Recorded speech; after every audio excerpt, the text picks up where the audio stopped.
अपने साथ 20 से 25 लड़के लेकर आया है और उनके हाथों में रोड थी, आयरन की रोड, हॉकी बैट, उनके हाथ में सब कुछ था। बात के बीच में ही वो पीछे से आ गया, पीछे से उसने सब पे वार किया, सीधा सरों पे वार किया। उसने सबसे पहला वार उसी ने किया था, मेरे भाई पे किया था इतनी जोर से जिसको दौरे पड़ना शुरू हो गए थे। उसी का भाई था, तरुण का भाई था अरुण, उसी ने उसके सर पे मारा था इतनी जोर से। मेरे और वो सारे नशे में धुत थे, वो सभी के सभी नशे में थे।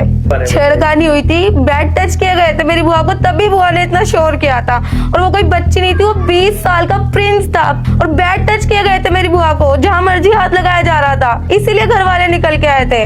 पीछे से तरुण आके डंडे मारने लग जाते, वो भी आयरन के रोड। एक मारते ही मेरे चाचा का सर फटा, उनके माथे।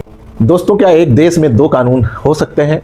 हमें इस वक्त अभी बड़े बड़े दिग्गजों के द्वारा, बड़े बड़े लोगों के द्वारा, बड़े बड़े सोशल मीडिया इन्फ्लुएंसर के द्वारा ये रंग देने की कोशिश की गई कि 4 मार्च को तरुण की जो हत्या हुई थी वो कम्युनल एंगल उसको देने की कोशिश की गई, कि हिंदू मुस्लिम विवाद उसको देने की कोशिश की गई। जबकि खुलासे में सीधे सीधे पुलिस प्रशासन का कहना है कि इसमें कोई भी कम्युनल एंगल नहीं था। अब बात करते हैं कार्रवाई की। दोस्तों, आप सब लोगों ने देखा कि एक पक्षी कार्रवाई करते हुए कैसे तुरंत बुलडोजर, मुस्लिम पक्ष जिनके हाथ हाथापाई हुई थी उनके यहां बुलडोजर तुरंत पहुंच जाता है और घर को गिराने लगता है। एमसीडी तुरंत कार्रवाई के लिए भेज देती है। वहीं पे लखनऊ में उनेश खान, सूरज गौतम, केवल इतनी ही गलती थी कि उसने एक व्यक्ति को हैप्पी होली बोल दिया था और सूरज गौतम चूंकि एक दलित था, इस वजह से चाकू घोंप घोंप के हत्या हो जाती है, उसकी हत्या कर दी जाती है। आप लोग ये वीडियो देखिए पहले।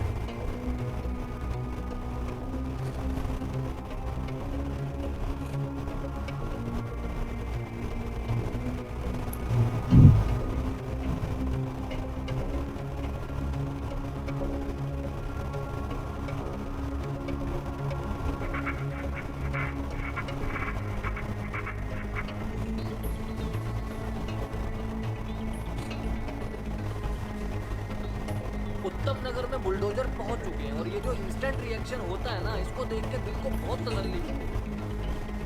इनको कड़ी से कड़ी सजा मिलनी चाहिए। मैं तो कहता हूँ वो ताउम्र जेल से बाहर।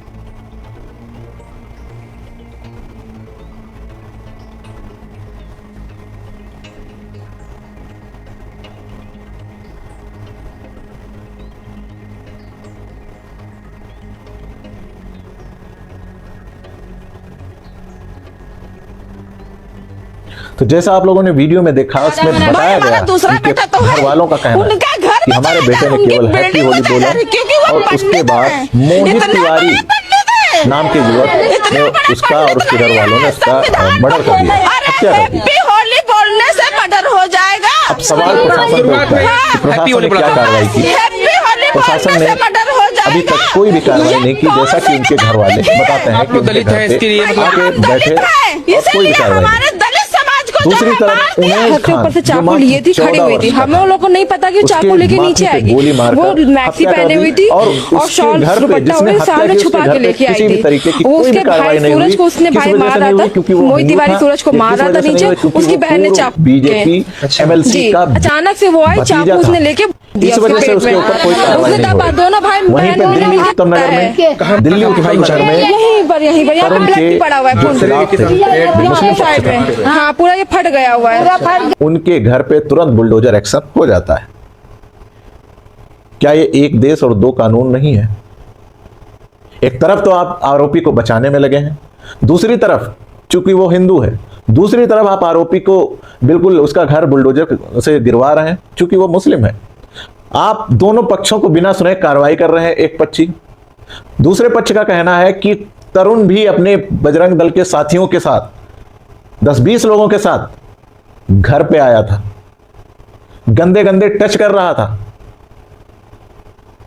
क्या दूसरों की बातें या दूसरे पक्ष को सुनने का कोई अधिकार नहीं है संविधान ने? मैं बिल्कुल भी इस पक्ष में नहीं हूं कि किसी की हत्या हो, लेकिन जब तक सच्चाई सामने ना हो, जब तक सच्चाई सामने ना आए, तब तक किसी पे कार्रवाई करना या बुलडोजर से उसका घर तोड़ना यह निहायती गलत और निंदनीय काम है। हर घटना की अपनी परिस्थितियां होती हैं, जांच होती है, सबूत देखे जाते हैं और फिर उसी आधार पर कार्रवाई होती है। इसलिए सबसे जरूरी बात है कि सच्चाई क्या है यह पूरी जांच के बाद ही स्पष्ट हो। भारत जैसे विविधता वाले देश में हिंदू, मुस्लिम, सिख, ईसाई सभी समुदाय साथ रहते हैं। ऐसे में किसी भी घटना को धर्म या जाति के चश्मे से देखने से समाज में तनाव की स्थिति बढ़ाने की स्थिति पैदा होती है। इसलिए जरूरी है कि अगर कहीं अन्याय हो रहा है तो उसकी आवाज उठाए, लेकिन तथ्यों के साथ उठाए। इसको कुछ लोग कम्युनल एंगल देने की कोशिश कर रहे हैं। एक बजरंग दल का, एक हिंदू रक्षा दल का कार्यकर्ता, उसने कहा है कि ईद में खूनी होली खेलेंगे। क्या इसके ऊपर कार्रवाई नहीं होनी चाहिए? क्या देश में कानून सिर्फ एक समुदाय के लिए बना है? यह सवाल उठता है। यह बड़ा सवाल है सरकार के और प्रशासन के ऊपर।